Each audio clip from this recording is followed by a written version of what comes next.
The Mindful Minute. Oke, pada episode kali ini, episode kedua, kami akan membahas mengenai manajemen waktu lagi bersama Bapak Mudali. Ya, betul. Oke, yang pertama kita akan menanyakan kegiatan apa saja yang sedang dilakukan Bapak Dali dan manfaat apa yang didapat dari kegiatan tersebut nih. Ya, oke. Sementara saya bekerja di Dinas Pertamanan Provinsi DKI Jakarta. Dan manfaatnya? Ya, bekerja untuk menghasilkan uang lah. Pasti. Iya, pasti udah banyak relasi di sana gitu, jadi enjoy kerja. Untuk teman-teman kerja semua enjoy, sesuai dengan kebiasaan kita di tempat kerja ya. Lalu bagaimana sih cara Bapak memanage waktu yang baik menurut Bapak sendiri supaya dapat mengimbangi antara waktu untuk keluarga dan waktu pribadi untuk Bapak sendiri? Oh ya, untuk pekerjaan itu karena kita sudah ada waktu kerjanya, kerja dari jam 7.30 sampai jam 4. Untuk di kantor, untuk di rumah itu selepasnya kita sampai di rumah, kita ada waktu untuk diskusi atau apa di rumah. Oh, jadi kayak sharing-sharing mengenai kegiatan hari ini yang dilakukan apa? Ya. Oke. Ada Bapak tuh ada hobi nggak sih? Ada. Saya punya hobi. Nah, kebetulan saya suka piara burung, satwa, juga saya suka di tanaman juga. Ada hal lain? Sementara belum ada. Oke, ini burungnya disebut bunyi ya? Iya.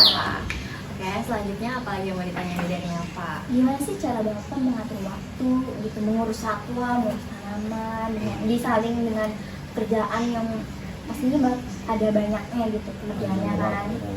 Iya. Artinya gini, ketika misalnya saya kerja dari Senin sampai Jumat, terus Sabtu Minggu saya libur, terus dari Senin sampai Jumat itu juga saya ada waktu untuk membersihin burung, kasih pakan burung, mungkin setelah saya pulang kerja yang artinya memang kegiatan ini tuh hanya satu yang saya tekankan, yaitu saya punya tanggung jawab bahwa saya memelihara satwa yang harus saya penuhi kebutuhannya. Itu. Oke, kita masuk ke pertanyaan yang ketiga.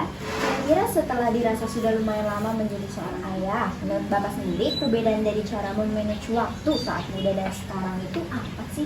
Jauh sekali ya, ketika waktu masih muda mungkin karena kita tidak ada tujuan yang pasti gitu ya.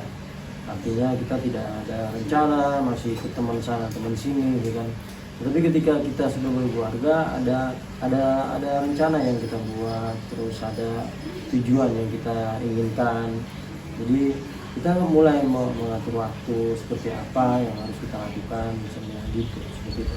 Oke guys, tapi juga ada baiknya kalau misalkan kita dari dini menanamkan mengenai manajemen waktu, karena itu penting juga biar kita nggak kewalahan. Misalkan kalau misalkan kita lagi capek-capeknya di organisasi, makanya kita harus pintar-pintar memanage waktu. Terus ada pertanyaan lagi nggak nih, Den?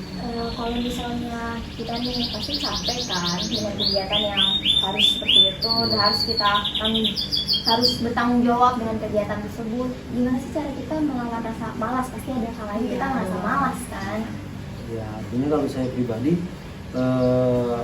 sebagai seorang ayah, pertama gitu ya, kita harus kembali lagi ke tujuan awal, fokus awal, ya kan, bahwa kita ini seorang pelajar, gitu kan, yang memang bagaimana kita dalam belajar itu mungkin banyak sekali kegiatan-kegiatan di pelajaran itu ya, seperti misalnya harus siap-siap ulangan lah, atau ada pekerjaan-pekerjaan tambahan lah, gitu kan.